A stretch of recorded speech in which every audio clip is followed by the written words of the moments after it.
The proliferation of social media platforms sometimes allows speculative claims to spread rapidly.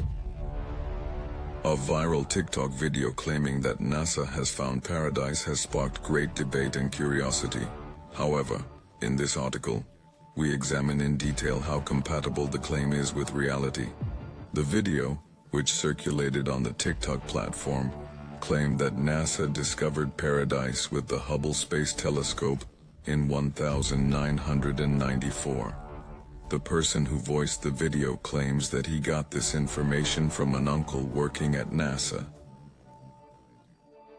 Among the claims are that then-President Bill Clinton and Vice President Al Gore took a deep interest in the photograph, and that scientists have come to definitive conclusions about the existence of paradise.